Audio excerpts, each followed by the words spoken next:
Le masque de Toutankhamon, c'est l'un des grands chefs-d'œuvre de l'histoire de l'art. Il y a la Joconde, il y a la Tour Eiffel, et il y a le masque de Toutankhamon.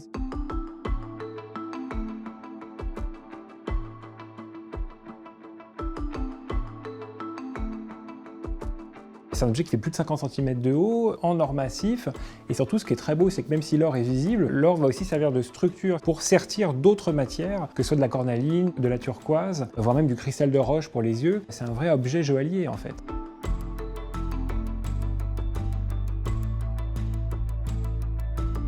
On s'est pris de passion pour Toutankhamon, alors que finalement, c'est pas quelqu'un qui a marqué l'Égypte par son règne. Il est mort à 19 ans, tellement tôt qu'on estime que sa tombe, entre guillemets, n'est pas la sienne. C'est-à-dire que la cour a été un peu pris de court, justement, et a dû trouver un sarcophage qui était peut-être déjà en cours de préparation pour lui attribuer.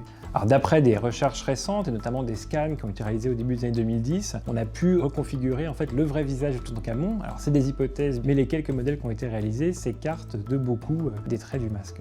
En fait, ce masque était sans doute destiné à une autre personne, et en fait peut-être même à une femme. D'où aussi cette androgynie, entre guillemets, et cette très grande beauté des traits.